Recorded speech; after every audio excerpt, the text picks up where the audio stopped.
이제 브로드캐스트가 시작됩니다. 모든 참석자가 듣기 전용 모드에 있습니다. 안녕하세요. 텔레다인 르크로이에서 마케팅 업무를 담당하고 있는 성우숙입니다. 텔레다인 르크로이는 오실로스코프, 시리얼 데이터 분석기, 프로토콜 분석기의 리더로서 복잡한 전자 신호에 대한 빠른 측정과 분석, 검증이 가능한 테스트 솔루션을 제공하고 있습니다. 금일 웨비나는 정기적으로 진행하던 오실로스코프 사용법 교육을 온라인으로 진행하는 과정입니다. 타임베이스 설정 및 기본 트리거 주제로 약 50분간 데모와 함께 진행될 예정입니다. 질문이 있으실 경우에 질문창에 입력해 주시면 Q&A 시간에 답변 드리도록 하겠습니다. 마지막으로 웨비나 종료 후에 진행되는 설문에 참여해 주시는 분들께는 커피 기프티콘을 발송드릴 예정입니다. 많은 참여 부탁드리겠습니다. 그럼 기술지원팀 오창훈 이사님을 모시겠습니다. 안녕하세요. 텔레다인 르크로이 기술지원팀 오창훈입니다. 오늘은 아까 소개에 말씀드린 대로 타임베이스에 관련된 내용하고 트리거에 관련된 내용에 서 말씀을 드리겠는데요. 트리거는 사실 굉장히 많은 메뉴가 있어가지고 전부 다 다루기는 좀 힘들고, 그 전에 뭐 이상신호 포착하기라든가 트리거 다루기라는 내용으로 한번 웨비난을 진행한 적이 있습니다. 그쪽을 좀 더 참조를 해주시면 좋을 것 같고요.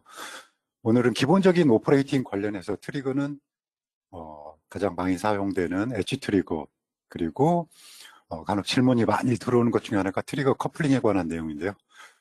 그 부분하고 윈도우 트리거, 그리고 펄스폭 트리거, 이 세 가지에 대해서 다루도록 하겠습니다. 사실 뭐 복잡한 신호를 포착하고 하려면 다른 스마트 트리거 기능을 사용할 수도 있겠는데, 제 경험으로는 거의 펄스폭 트리거만 제대로 잘 사용하셔도 거의 80에서 90% 이상의 이런 그 이상 신호들도 포착을 할 수 있기 때문에 오늘 내용만 잘 들으셔도 에러 신호 포착하는데 크게 지장은 없을 거라고 생각이 됩니다. 여기 제가 보여드리고 있는 이것은 오실로스코프의 좀 기본 블럭인데요. 뭐 각 채널별로 보시면 채널별로 디지타이즈, AD 컨버터죠. AD 컨버터하고 메모리, 그리고 이 프로세스를 통해서 뭐 측정을 한다든가 또는 뭐 분석을 한다든가 한 후에 화면에 보여지는 이 블록을 보여드리고 있습니다. 그래서 각 채널별로 지금 보시면 디지털 AD 컨버터라든가 메모리들이 다 붙어 있게 되는데요. 유독 익스터널 입력하고 나머지 뭐 익스터널 같은 경우에는 디지타이저가 있지 않습니다. 그래서 신호를 트리거 소스로 사용할 수가 있지만, 트리거 소스로 사용할 수는 있지만 파형을 볼 수는 없습니다. 왜냐하면 얘가 이쪽에 입력되는 신호는 디지타이징을 하지 않기 때문에 화면에 보여주지 않고 있습니다. 그리고 오늘 다루게 될 내용은 여기 전체 블록 중에 두 가지 블록, 트리거 쪽하고 타임베이스 이쪽을 다루도록 하겠습니다. 우리가 그 일반적으로 파형을 포착해가지고 화면에 디스플레이를 한다 그러면 이미 이 전 블럭에서도 보여드렸지만 특정한 채널에 입력되는 신호들은 AD 컨버터에서 디지타이징 된 후에 메모리에 저장된 데이터들을 그대로 다시 프로세싱을 한다든가 측정을 한다든가 분석을 하고 스코프 화면에 디스플레이를 해주게 됩니다. 그래서 전체적으로 이 메모리 블록 자체가 화면에 보여지는 거 그리고 측정에 굉장히 큰 영향을 주게 됩니다. 그리고 또 하나의 그 리미테이션이 있다면, 제한사항이 있다면 어큐션 메모리는 무한정 늘릴 수가 없고 하드웨어 사양에 정해져 있다는 겁니다. 그래서 실제 오퍼레이팅에서는 샘플링 속도가 굉장히 중요하긴 한데, 이 샘플링 속도가 이 메모리가 정해진 메모리 길이에 의해서 샘플링 속도가 변할 수가 있다는 거고요. 그리고 그럼 그 샘플링 속도를 변하지 않게 하려면 우리가 이쪽 메모리에 관련된 포착 메모리에 대한 부분들을 컨트롤할 수 있어야 된다라는 거죠. 그리고 기본적으로 AD 컨버터에서 디지타이징 하는 속도는 뭐 최소한 나이키스트 샘플보다는 높아야 된다. 그러니까 결국에 입력되는 기본 주파수보다 샘플링 속도는 2배 높아야 된다. 이게 이제 가장 기본이 되는 겁니다. 그래서 여기서 이제 메모리가 그러면 과연 메모리 길이에 따라서 실제로 우리가 포착하는 신호에 어떤 영향을 줄 수 있냐면 이렇습니다. 그러니까 두 가지의 경우를 볼 수가 있어요. 하나는 메모리 샘플 저장할 수 있는 샘플이 굉장히 긴 경우, 여기서 네모칸으로 샘플된 데이터들 그리고 저장될 데이터들을 네모로 해서 신호 위에 표시를 해봤습니다. 그래서 메모리가 제법 뭐 두 번째 거보다 긴 경우에는 굉장히 긴 시간을 보더라도 오실로스코프가 제공하고 있는 기본 샘플링 속도를 최대한으로 유지할 수가 있다는 거죠. 근데 반면에 메모리 길이를 짧게 해놓으면 짧은 타임 베이스, 결국에 신호의 일부분에서는 샘플링을 최대로 사용할 수가 있겠지만 만약에 타임 베이스를 더 늘려가지고 더 많은 신호의 그 신호를 관측하고 싶다면 메모리가 제약상 여기서 지금 9개 정도 포인트만 표시를 했는데 메모리가 9개밖에 안 되는 상황에서 긴 시간을 보게 된다면 샘플 디스플레이 되는 그 환경에서는 샘플링 간격이 멀어질 수밖에 없고요.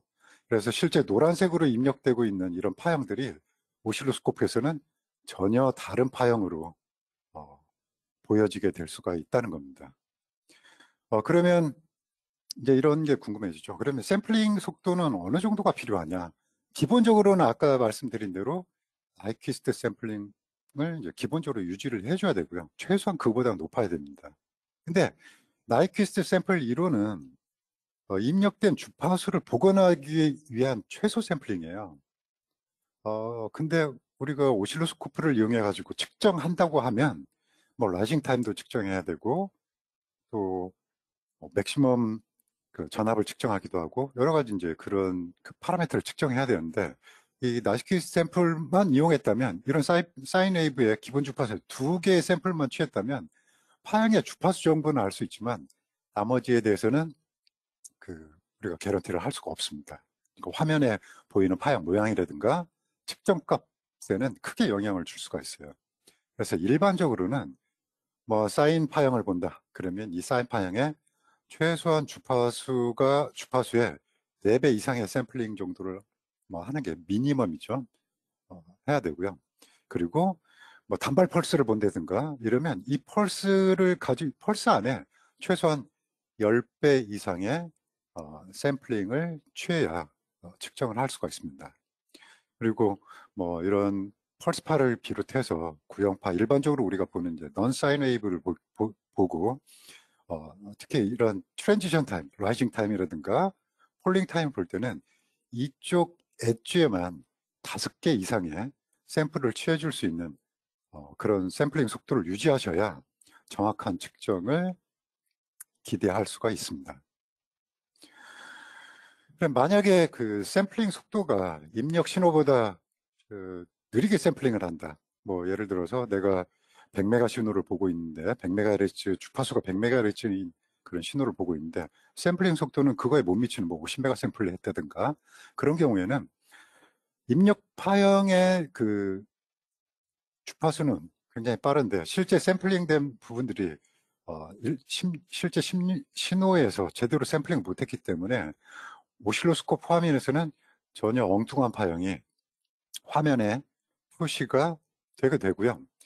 이런 상황이 벌어지게 되면 화면 뭐 트리거가 제대로 일어나질 않아 가지고 신호가 스코프 화면에서 뭐 좌우로 흔들리다든가 뭐 이런 현상들을 볼 수가 있고 측정 값들은 모두 정확성이 다 떨어지게 되는 거죠. 왜냐하면 원래 입력되는 아날로그 신호보다도 훨씬 느린 전혀 다른 파형을 우리가 관측하게 될 수밖에 없고요. 실제 측정도 메모리에 저장되어 있는 이런 빨간색의 샘플들을 가지고 측정하기 때문에 아주 정확한 측정을 하실 수가 없습니다. 오늘 뭐 실제적으로 다루게 될 타임베이스하고 트리거를 기본적으로 이제 다루려면 기본적으로 화면에 있는 뭔가 마커들을 확인을 하셔야 되는데요. 트리거하고 타임베이스에서는 화면 오른쪽에 삼각형, 그리고 아래쪽에 있는 삼각형, 이 두 가지가 굉장히 중요한 정보 중에 하나입니다.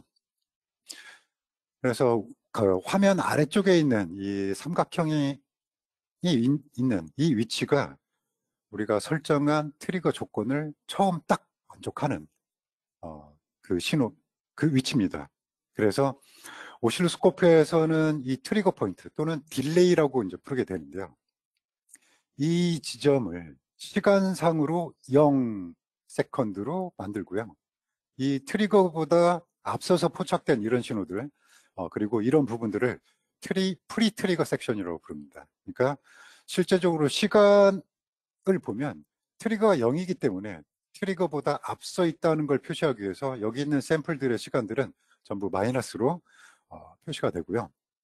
그리고 트리거 포인트 이후의 시간들은 그 파형들은 포스트 트리거 섹션이라고 해서 양의 시간을 갖게 됩니다. 그리고 신호의 기준을 잡아주는 이 트리거 레벨인데요. 이게 이제 오른쪽 파형 오른쪽에 항상 표시가 되게 되어 있습니다. 그리고 전체 이 한 화면에 보이는 이 포착된 이 신호 길이를 우리는 타임 윈도우 또는 관측 윈도우라고 부르게 됩니다. 그리고 하나하나를 디비전 정보라고 하고요. 이 디비전에 관련된 정보는 제가 타임베이스 메뉴에 대해서 좀 더 자세하게 설명드리도록 하겠습니다. 그리고 오실로스코프를 다루다 보면 일반적으로 특정한 설정을 하지 않는 한 실제로는 리얼타임 샘플링이라는 방법으로 샘플링을 하게 되고요. 뭐 기타 롤 모드도 있고 반복 모드도 있고 여러 가지 샘플링 모드들을 지원하게 되는데, 이런 부분들 그리고 샘플링 속도는 우리가 어떻게 컨트롤할 수 있는지, 메모리 길이는 어떻게 조절할 수 있는지에 대해서 잠깐 알아보도록 하겠습니다. 우리 오실로스코프 화면에 보면 오른쪽 하단에 두 가지의 아이콘이 있어요. 두 가지 아이콘이 있는데 한번 살짝 스코프에서 화면만 한번 보고 다시 돌아오겠습니다. 이 부분이죠. 여기에 오른쪽 아래 타임베이스 창하고요, 트리거 이 두 가지인데 이게 오늘 다루려고 하는 내용입니다. 그래서 여기에 이제 여러 가지 정보들이, 몇 가지 숫자들이 쭉 복잡하게 이제 나오게 되는데 이 부분에 대해서 좀 자세하게 설명을 드리도록 하겠습니다.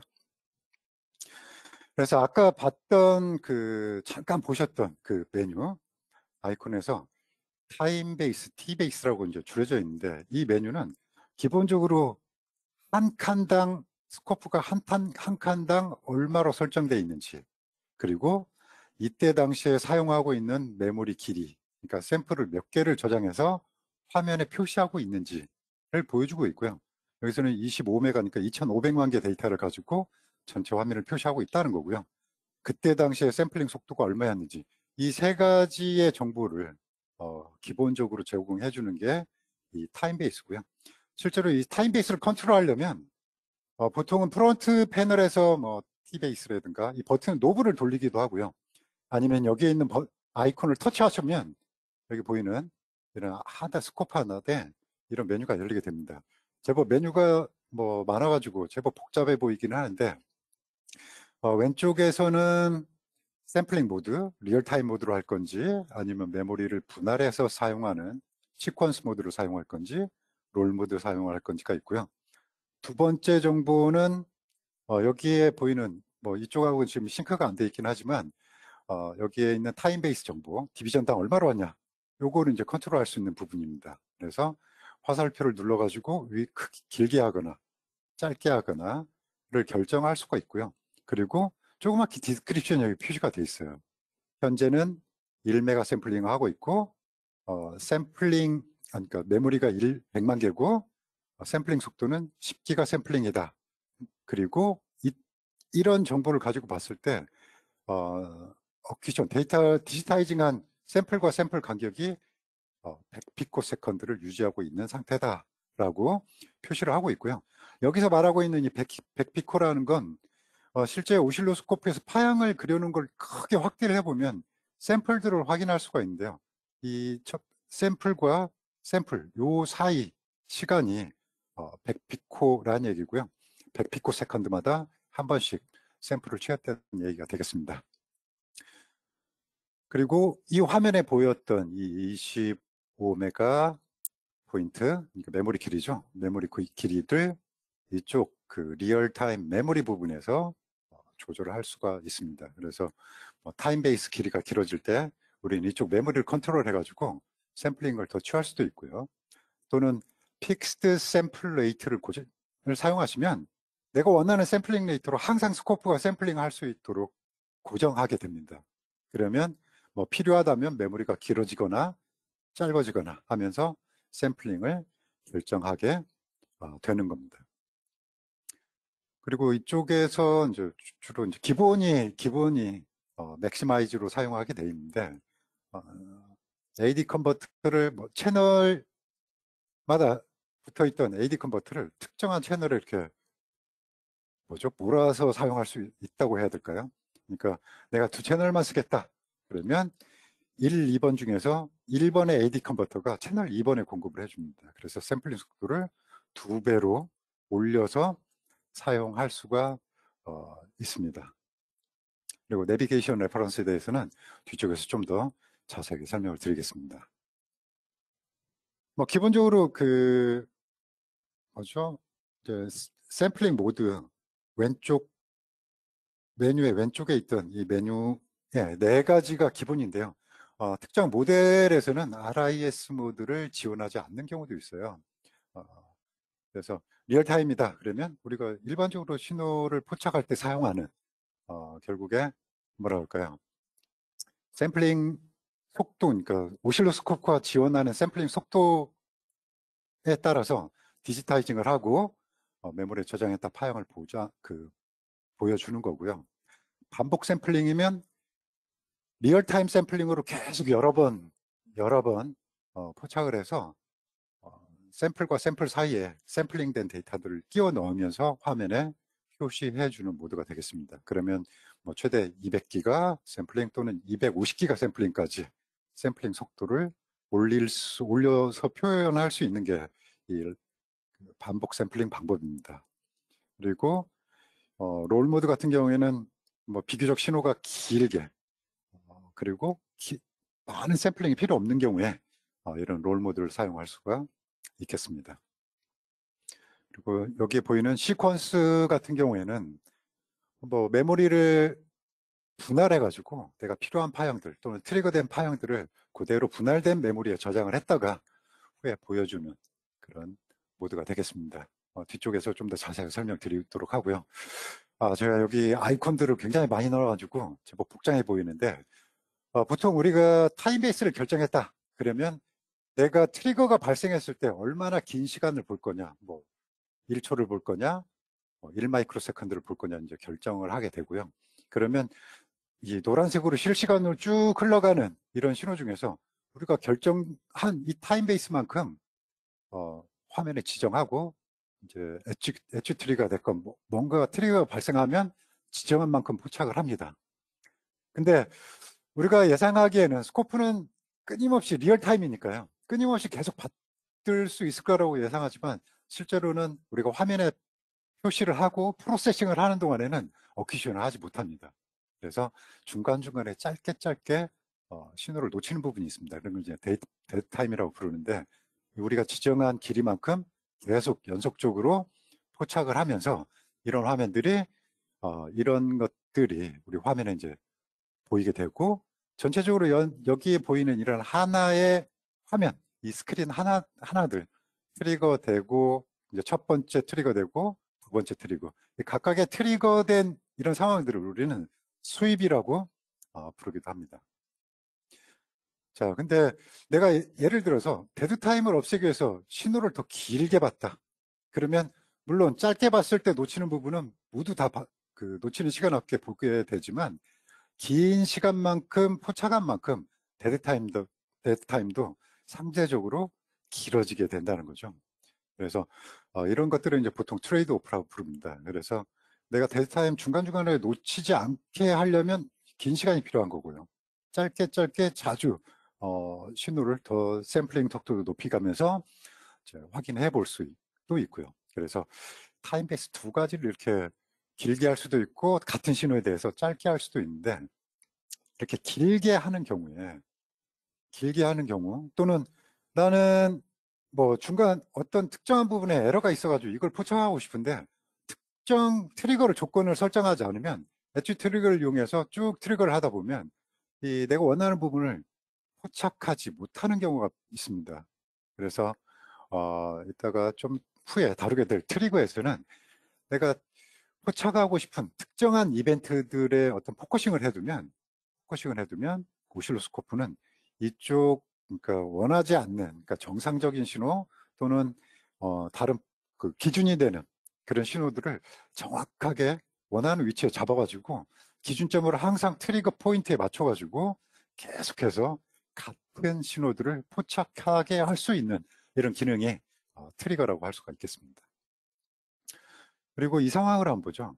내가 신호들을 짧게 보다가 데드 타임을 줄이기 위해서 긴 타임베이스를 설정했다. 그러면 오실로스코프가 타임을 길게 하면요, 샘플링 속도가 떨어지는 수가 있습니다. 항상 그런 건 아니지만 특정한 시간에 들어가면 메모리가 지원하는 그 길이를 넘어가게 되면 샘플링 속도가 떨어지게 됩니다.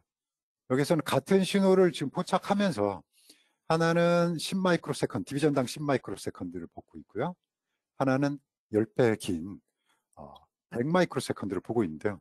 이걸 보시면 한쪽에서는, 왼쪽에서는 20기가 샘플링 퍼 세컨드를 유지하고 있지만 이 타임베이스가 길어지니까 2.5기가 샘플링으로 속도가 지금 떨어져 있는 걸 확인할 수가 있습니다. 그리고 내부를 주밍해서 확대를 해봤을 때 전혀 파른 그 엉뚱한 파형으로 포착이 되고 표시가 되고 있는 걸 확인할 수가 있는데요. 이건 아까 말씀드린 대로 스코프가 가지고 있는 하드웨어 메모리가 항상 고정돼 있거나 지정돼 있기 때문에 시간이 길어지면 더 많은 샘플을 가지고는 있지만 저장할 수 있는 길이가 제한되어 있기 때문에 샘플링 속도는 상대적으로 떨어질 수밖에 없습니다. 그래서 시간이 길어지면 샘플링 속도는 역수 관계에 있기 때문에 실제로 하고 있는 샘플링 속도는 떨어질 수가 있다라는 걸 염두에 두시고 오퍼레이팅을 하셔야 될 것 같습니다. 그래서 뭐 아까 봤던 그림을 따로 샘플링을 직접 표시해 가지고 비교하고 있는데요. 뭐 메모리가 10메가일 때, 1메가일 때, 100K일 때 같은 신호들을, 빠른 신호를 포착을 했는데 이쪽은 좀 과하게 샘플링이 됐고요. 뭐 적절하다고 볼 수 있고, 그리고 얘는 엘리어싱 에러라고 볼 수가 있겠습니다. 그래서 우리가 어떤 측정을 할 때 반드시 아까 처음에 말씀드렸지만 샘플링 속도는 라이징 타임에 최소한 5배 이상의 샘플링을 유지해 주셔야 정확한 측정이 가능합니다. 여기 보시면 얘는 같은 시간으로 이제 표시를 했는데 이쪽에서는 라이징 엣지에 샘플링 포인트를 확인할 수 없을 정도로 굉장히 많은 샘플링을 했고요. 이 두 번째에서는 지금 라이징 엣지가 보면 하나, 둘, 3개 포인트밖에 없어요. 그죠? 그리고 얘도 3개인 것 같지만 실제로는 거의 2개라고 보셔야 될 것 같고요. 이쪽은 제일 밑에는 아예 있지 않습니다. 이런 경우에 예를 들어서 라이징 타임을 이렇게 측정을 해보면 첫 번째 샘플링이 충분한 엣지 하나에 5개 이상을 샘플링을 했다면 정확한 측정 값을 제공하지만 나머지 애들은 154보다 작다, 287보다 작다, 398보다 작다, 이런 식으로 정확한 측정을 제공하지 못하고 가늠해서 이렇게 주고 있습니다. 그래서 여러분들이 혹시라도 라이징 타임을 측정하고 있을 때 이런 부등호교가 보여졌다면 이것은 샘플링 속도가 모자라다라는 걸 확인을 하셔야 됩니다. 그럼 샘플링 속도는 어떻게 조절할 수 있는지 스코프에서 잠깐 확인하고 넘어가겠습니다. 네, 아까 말씀드린 이쪽 타임베이스 메뉴 한번 볼까요? 타임베이스 메뉴에 보면 지금 현재는 2.5메가로 지정을 해놨는데요. 화면에서요. 근데 5 마이크로 세컨드 디비전에서는 현재 50만 개만 사용을 하고 있고 나머지는 사용하지 않고 있다는 얘기입니다. 그죠? 지정된 건 250만 개인데 얘는 50만 개만 쓰고 있고 2메가가 남아 있습니다. 제가 타임베이스를 좀 길게 한번 돌려보겠습니다. 타임베이스를 돌려서 현재 50 마이크로 세컨드 디비전에 오니까 이때는 똑같네요. 2.5메가 샘플이고 2.5메가 지정한 거예요 하고 같습니다. 그죠? 근데 한 번 더 돌리게 되면 메모리는 같은데요. 어때요? 지금 샘플링 속도가 2.5기가 샘플링으로 떨어졌습니다. 이전 타임베이스에서는 5기가 샘플링, 또 더 짧게 하면 10기가 샘플링을 유지하고 있었는데 이 이후부터는 샘플링 속도가 계속 떨어지게 되는 거죠. 그래서 만약에 지금 보시는 것처럼 파형이 제법 느린 파형을 보고 있다면 뭐 길게 하셨을 때 샘플링 속도가 충분하다면 전혀 문제가 되지 않는데 예를 들어서 샘플링 속도가 현재 보고 있는 신호보다도 훨씬 느린 샘플링을 유지하고 있다면 나중에는 문제가 발생할 수도 있게 되는 거죠. 지금 현재는 굉장히 신호가 느리게 들어오고 있는데요. 한번 제가 신호를 한번 보죠. 좀 다른 신호로 살짝 바꿨습니다.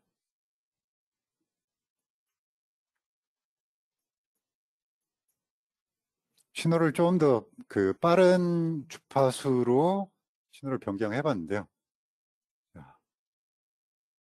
이렇게요. 자, 샘플링 속도를 뭐 더 떨어뜨리고, 아이고, 예. 예. 계속해서 타임베이스를 더 지정을 하고 신호를 받게 되면, 그죠? 이때는 이런 식으로 샘플링 포인트를 이제 확인을 하게 되는데요. 타임베이스를 계속해서 한번 어떤 에러 신호가 나올 때까지 한번 바꿔볼게요. 그러면 자, 이때부터는 전혀 엉뚱한 신호가 이제 보여지게 되는 거죠. 그러니까 메모리가 2.5메가고 이때 1ms에서 250메가 샘플링밖에 취하지 못했습니다. 이런 경우에 택할 수 있는 방법은 두 가지가 있습니다. 첫 번째로는 메모리를 여기서 더 많이 지원을 해가지고 얘한테 신호를 받을 수 있도록 해주면, 그죠? 이렇게요. 더 많이 적으면 어때요? 같은 타임베이스에서 메모리를 더 많이 공급을 했을 때, 설정을 했을 때 샘플링 속도를 충분히 올릴 수가 있는 이런 방법을 사용할 수도 있고요. 아니면 메모리와 관계없이 샘플링 속도를 고정하는 방법이 있습니다. 나는 항상 2.5기가를 쓰겠다. 아니면 1기가 샘플링을 사용하겠다.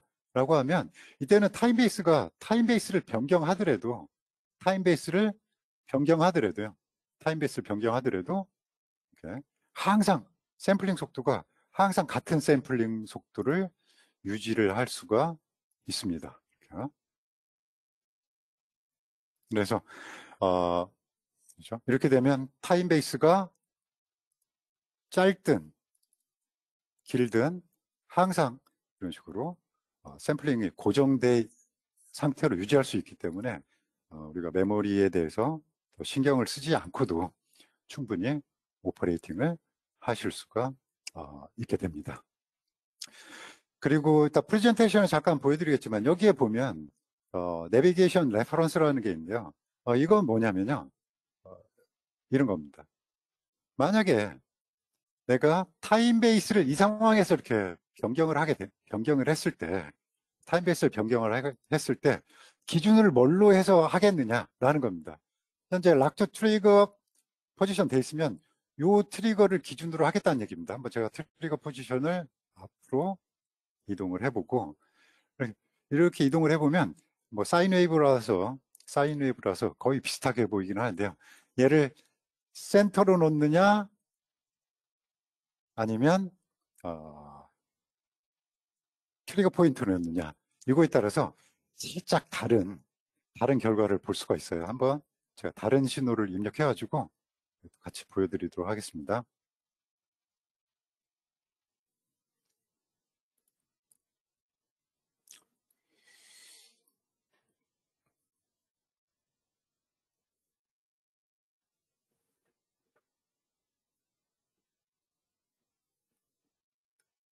네, 잠깐만요. 파형을 좀 선택을 하고요.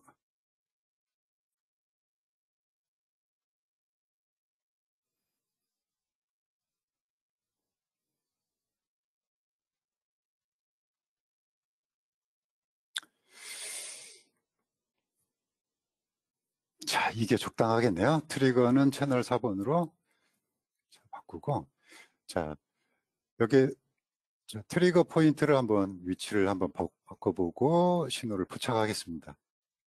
자, 신호가 포착된 상태에서 제가 멈췄는데요. 자, 트리거는 지금 이쪽에 이렇게 있습니다. 이쪽에 있는데 얘를 센터로 놓고 타임을 조절하게 되면 스코프 화면의 중앙을 중심으로 해서 타임 베이스를 변경했을 때 신호들이 움직이게 됩니다. 자, 반면에 내가 이걸 락트 트리거 포지션을 하면 이때는 타임 베이스를 벌려주는 기준을 이쪽으로 삼아가지고요. 이렇게 트리거 위치를 항상 화면에 표시하면서 신호들을 볼 수 있도록 이렇게 설정해주는 모드가 여기에 있는 내비게이션 레퍼런스라는 이 메뉴가 되겠습니다.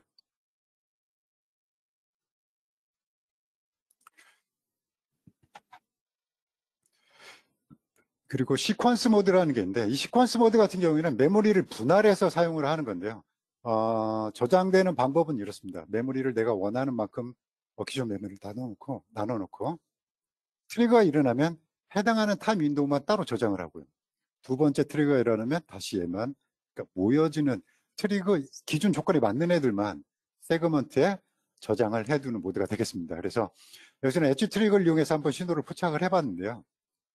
왼쪽에 첫 번째 파형이 10개가 지금 세그먼트 1, 2, 3, 4에서 10개의 파형들이 포착이 됐고 얘네들은 각각 따로따로 확대나 뭐 이용해서 파형을 비교하거나 또는 실제 파형이 포착된 시간들을 개별적으로 판단을 할 수 있는 이런 모드가 되겠습니다. 그래서 메모리를 뭐 예를 들어서 2메가를 10개로 나눴다. 그러면 200K씩 해서 10개의 세그먼트가 나눠지게 되고 어떤 이벤트가 발생하면 그쪽에 각각의 방에 트리거를 저장하는 그런 방식이 되겠습니다. 그리고 롤 모드 같은 경우에는 타임 베이스가 약 100ms보다 더 긴 경우에 사용할 수 있는 모드가 되겠습니다. 그러면 이때는 신호가 오른쪽에서부터 왼쪽으로 쭉 흘러가는 모드로 설정이 되는데요. 이때는 뭐 어떤 측정을 한다. 그러면 파일이 계속 업데이트 되는 속도 그 순서만큼 계속해서 파형은 업데이트가 가능하고요. 파형 업데이트는 가능하고요. 대신에 측정을 하고 통계 처리를 한 경우에는 전체 화면의 개수를 넘어갈 수는 없습니다. 그러니까 최대 메모리 안에 포착된 데이터 개수만큼만 통계 처리를 해서 측정이 가능합니다. 보통 리얼타임 모드에서는 계속해서 누적해서 지나간 거에 대한 데이터도 보장을 해주고 측정을 해주지만 롤 모드에서는 항상 화면 안에 있는 애들만 가지고 샘플링을 취하고 또 데이터를 보여준다는 얘기가 되겠습니다.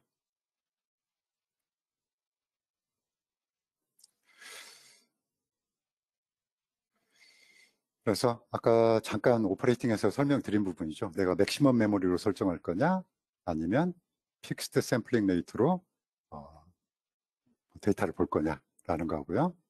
그리고 내비게이션 레퍼런스 센터로 한 경우에는 어떤 시간을 멈춰가지고 타임베이스 돌리건 아니면 라이브로 시간을 돌리건 항상 화면의 중앙을 기준으로 해서 좌우로 벌려주는 게 이 센터드고요.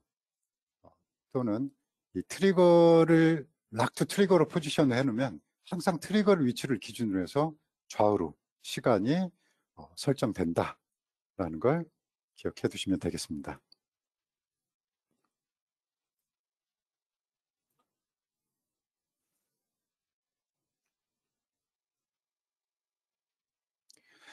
그리고 트리거 쪽을 잠깐 이제 말씀을 드리도록 하겠습니다. 트리거는 기본적으로는 내가 아까 말씀드린 대로 트리거 포인트하고 또 트리거 레벨 이 두 가지가 굉장히 중요하고요. 트리거가 좀 제대로 되지 않으면 신호가 좌우로 흔들리기 때문에 어떤 측정을 하거나 또는 어떤 신호를 관측할 때 불안정하게 보일 수가 있습니다.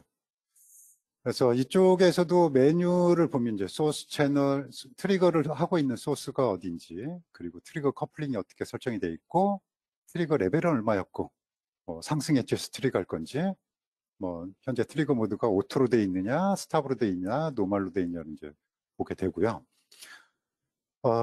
트리거 메뉴를 들어갈 때도 트리거 아이콘을 터치하시면 여기는 이런 이제 화면이 열리게 되는데, 이쪽에서 굉장히 많은 타입에 보면 엣지도 있고 위스도 있고 패턴, 스마트 굉장히 많은 트리거들이 있는데 기본적으로 이제 대부분 많이 사용하시는 게 엣지 모드고요. 그리고 질문하는 것 중에 하나는 트리거 커플링에 대한 질문이 굉장히 많이 들어오고 있습니다. 그래서 이 부분에 대해서 좀 다뤄보도록 하겠습니다. 그리고 트리거 모드에는 지금 뭐랄까요, 프론트 패널에 보면 트리거 섹션 부분에 오토, 노멀, 싱글, 스탑이 있는데 이건 뒤에서 좀 더 자세히 설명드리겠지만 오토 모드 같은 경우에는 트리거 조건을 설정했더라도 만족하지 않는 신호가 있어도 화면에 파형을 계속해서 업데이트를 해주는 모드입니다. 그리고 노멀로 하면 내가 지정한 특정한 엣지 레벨이라든가 또는 슬롭의 방향 이런 것들이 모두 다 맞았을 때 딱 적합한 신호가 들어왔을 때만 파형을 업데이트를 해주는 게 이 노멀 모드라는 이 모드입니다. 그리고 싱글로 놓으면 트리거 조건에 누구죠? 부합되는 신호가 딱 들어오면 그때만 한 번 신호를 화면에 표시하고요. 그리고 바로 스탑 모드로 넘어가게 됩니다. 그 이제 모드에 대해서 좀 더 이제 설명을 드리면 예를 들어서 일반적으로 들어오는 신호가 예를 특정한 전압 레벨 수백 밀리볼트였다, 500 밀리볼트였다.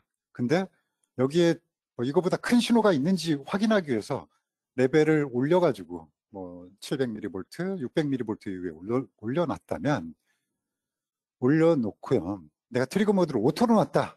그러면 실제로 신호에서 어떤 서지나 또는 내가 정한 600mV 신호가 들어오지 않아도 신호를 파형을 계속해서 업데이트 해주는 게 이 오토 모드예요.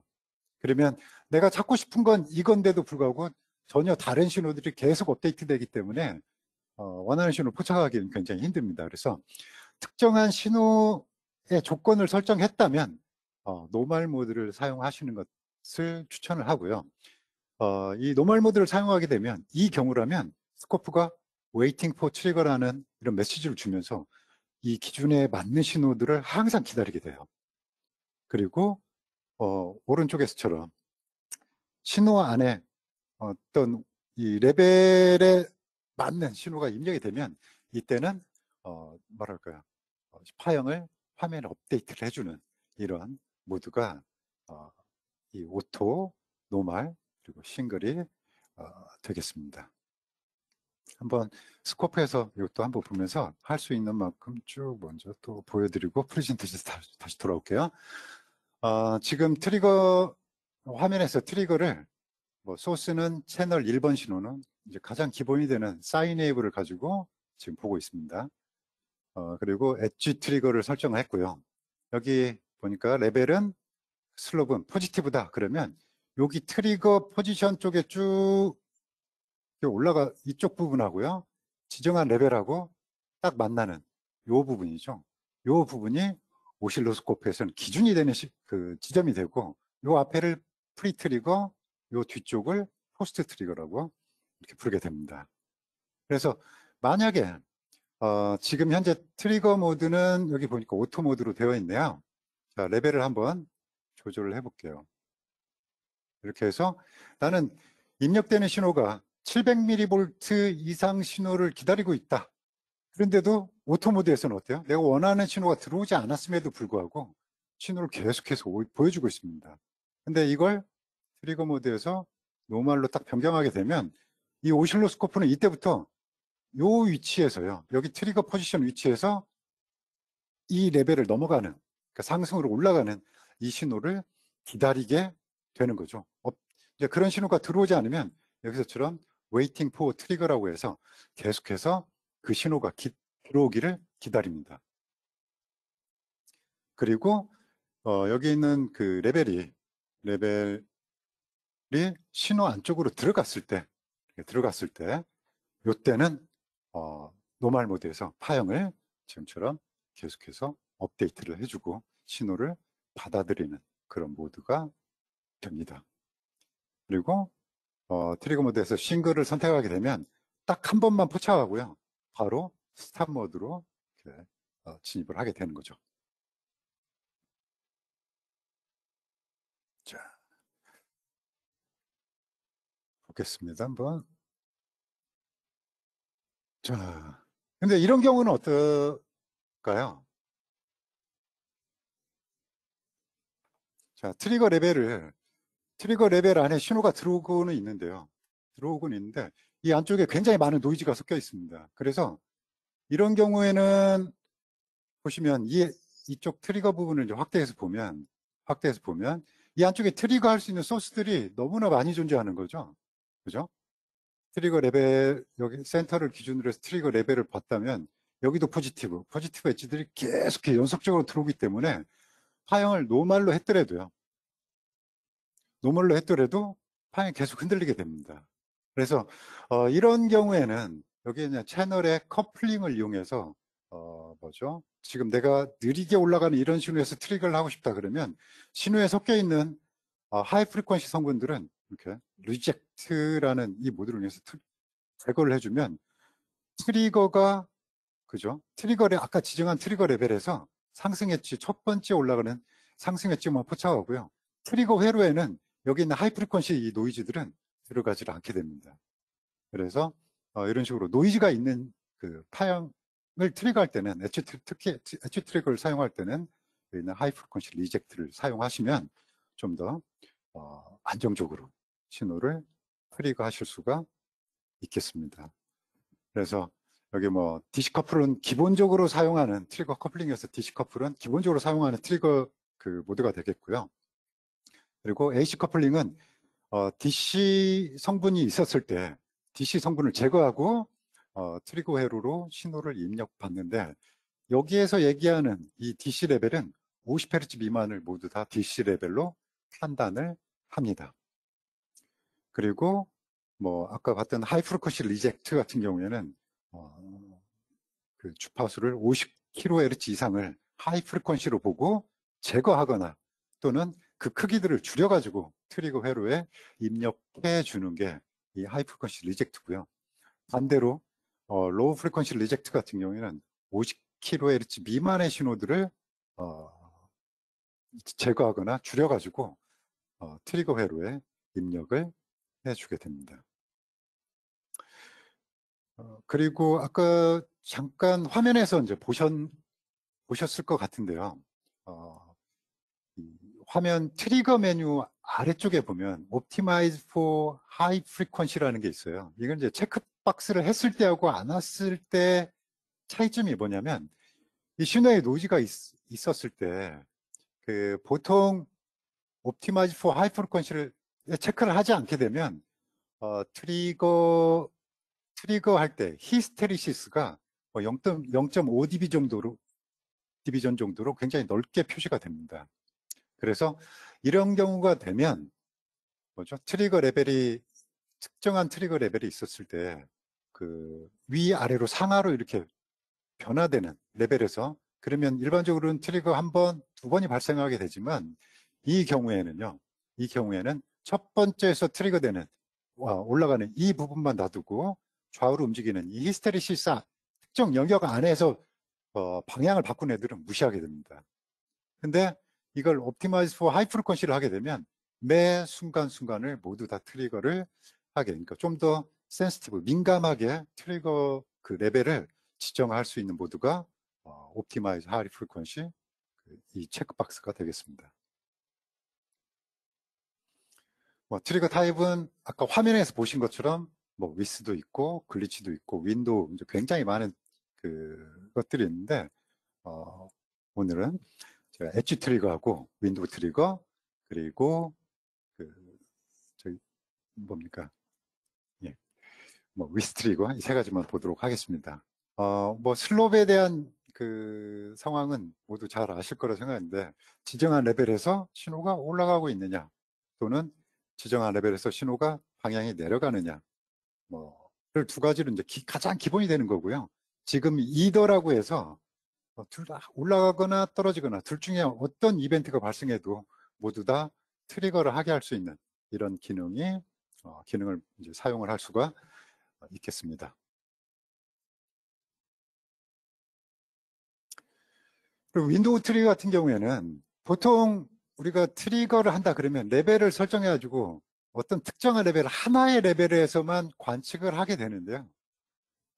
윈도우 트리거를 하게 되면 기준 레벨을 하나 지정하고요. 기준 레벨을 지정하고 그리고 이 상태에서 신호가 범위를 지정합니다. 위쪽으로 얼만큼, 아래쪽으로 얼만큼 또는 레벨을 기준해서 플러스 마이너스 얼마로 지정을 하게 되면 이 지정한 레벨을 벗어나거나 아래쪽으로 벗어나거나 또는 위쪽으로 벗어나는 이 두 가지 경우 모두에 대해서 신호를 트리거링을 할 수가 있습니다. 그래서 특정한 신호가 들어오고 있는데 이 신호에서 위쪽으로 벗어나는 것도 트리거를 할 수가 있고요. DC에서 글리치가 올라가는 이런 상황인데요. 아래쪽으로 벗어날 때도 똑같이 동작을 시켜주는 그런 트리거가 윈도우 트리거라는 기능입니다. 그리고 또 하나는 이제 쉽게 또 사용할 수 있는 것 중에 하나가 위스 트리거라는 게 있는데요. 위스 트리거는 보통 신호를 많이 다루시는 분들이 펄스폭 어떤 모양만 이제 보고 계신데 실제로 트리거에서는요. 레벨에서 특정한 지정한 레벨에서 상승 엣지로 올라갔다가 떨어지면 모두 포지티브 위스로 보고요. 네거티브로 떨어졌다가 올라가면 모두 하강 펄스로 봅니다. 신호 탑이나 베이스가 유지하고 있는 이 신호 레벨은 이 트리거 회로에서는 따지질 않습니다. 항상 기준 엣지에서 엣지의 상태들만 가지고 신호를 판단한다는 거, 이것만 좀 기억을 해주시면 될 것 같습니다. 그래서 이런 트리거를 써가지고 특정한 펄스 위스 모듈레이션이 일어나거나 이런 경우에 기준점을 제공해서 내가 원하는 것들을 기준점에서 트리거를 할 수 있는 이런 것도 제공을 하고요. 이런 경우라면 뭐랄까요? 내가 지정한 값보다 작게 또는 지정한 펄스폭보다 큰 거, 어떤 범위 내에 있는 거, 범위 밖에 있는 걸 트리거를 이용해서 포착을 하실 수도 있겠고요. 또는 이런 식으로 정상적인 펄스들의 폭들이 있는데 내가 정해놓은 것은 1마이크로세컨드보다 커야 된 펄스들이 나온다면 이거보다 작은 게 있느냐라고 물어볼 때도 이렇게 190 특정한 펄스폭보다 작은 게 있냐 물어보면 바로 신호를 이렇게 찾아주는 이렇게 에러 신호를 찾을 때도 충분히 이런 위스 트리거를 사용을 할 수가 있는데요. 무엇보다 이제 중요한 게 뭐냐면 이쪽 out of range라는 이 설정입니다.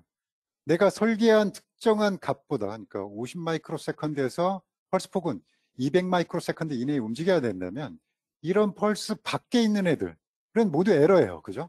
250 마이크로세컨드의 펄스폭을 가진 애도 에러일 테고 50 마이크로세컨드보다 작은 것들도 에러일 겁니다. 그래서 이런 에러 신호를 포착할 수 있는 방법들이 방법을 여기 있는 이 누구를 아웃 오브 레인지에서 제공을 해주는 겁니다.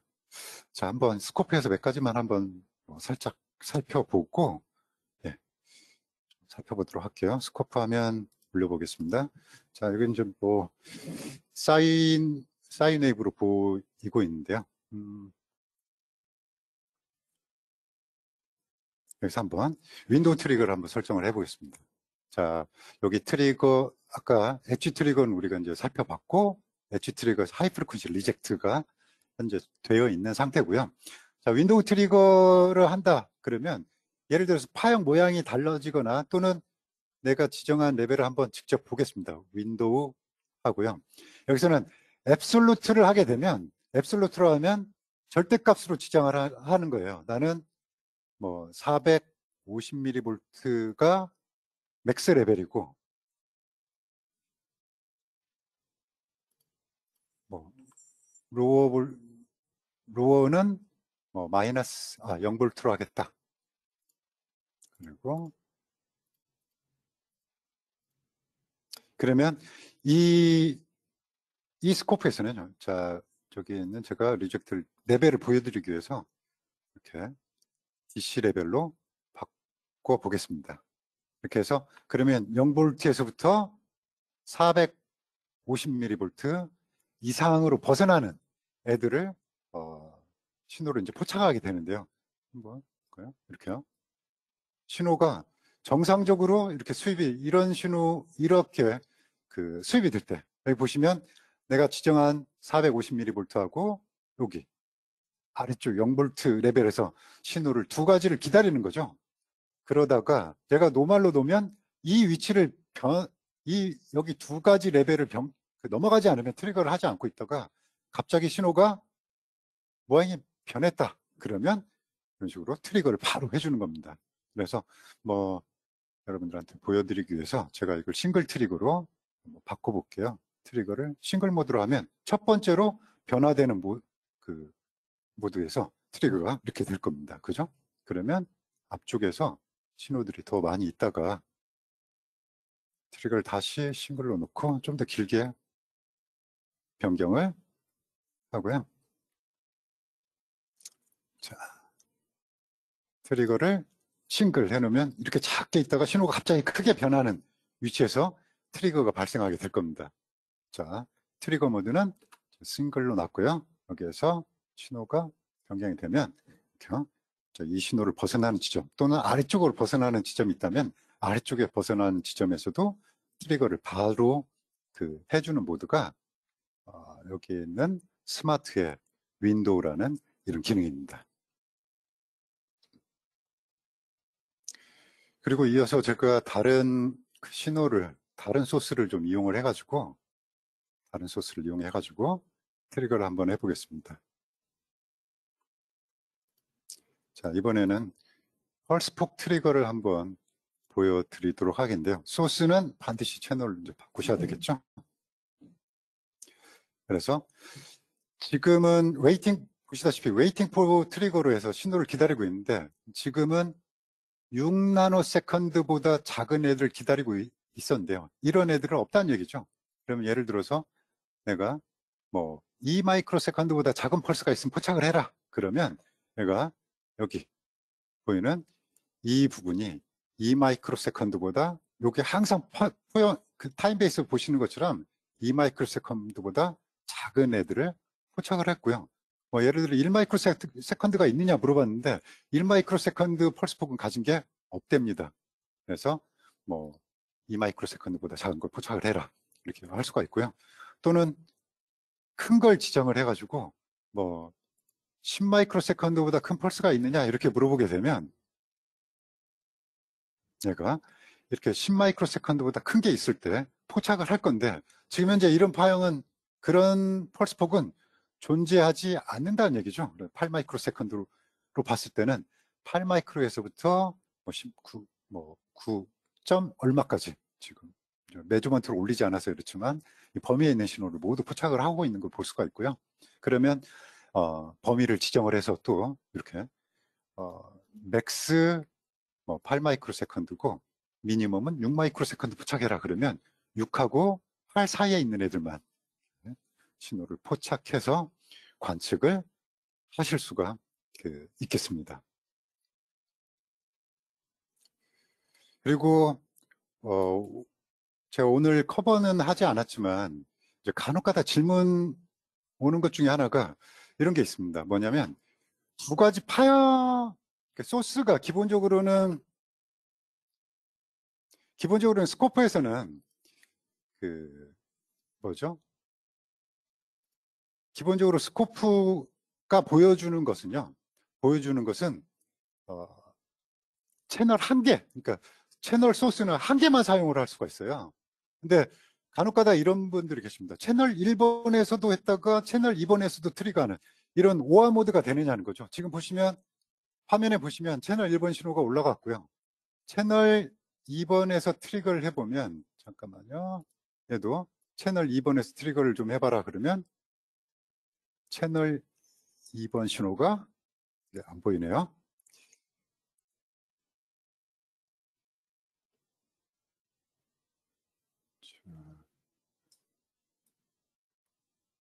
네, 채널 2번에서도 어떤 특정 엣지가 올라가게 되면 채널 2번에서도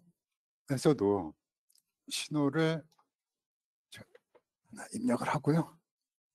보겠습니다. 제가 소스를 좀 입력을 하겠습니다. 채널 2번에서도 펄스가 있고 또 채널 1번에서도 펄스가 있는데 얘네를 매번 신호마다 이렇게 트리거를 옮겨가면서 신호를 보기에는 굉장히 어렵습니다. 그래서 오호 조건으로 이걸 할 수 있겠느냐라는 질문을 가끔 받게 되는데요. 이런 경우에는 사실 이건 로직을 사용하는 건데요. 여기서 패턴 트리거를 간단히 사용할 수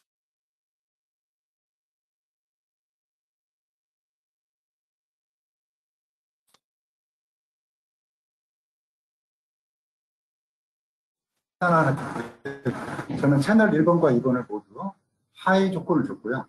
뭐라고 했냐면 레벨이 164, 200mm보다 높으면 하이로 하겠다 하고 5월을 선택을 했습니다.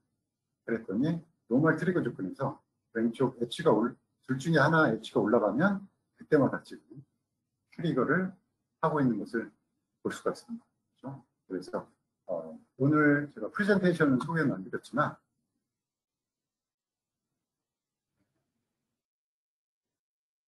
트리거에 대해서 말씀은 안 드렸지만 이 부분을 통해서도 신호를 이렇게 패턴 트랙을 이용해서 오화 트리거에 그런 것을 에뮬레이션 할 수가 있겠습니다.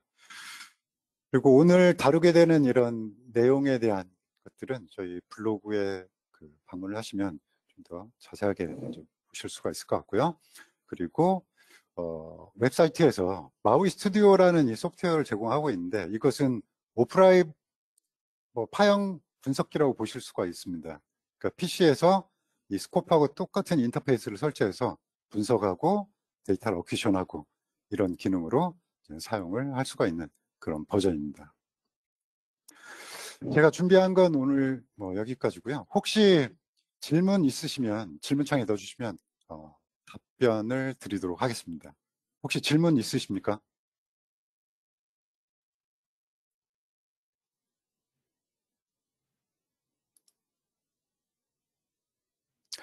예, 잠깐만 기다렸다가, 더 이상 질문이 없는 것 같은데요. 질문이 없으면 오늘 이걸로 마치도록 하겠습니다. 오늘 장시간 동안 함께 해주셔서 고맙습니다. 수고하셨습니다.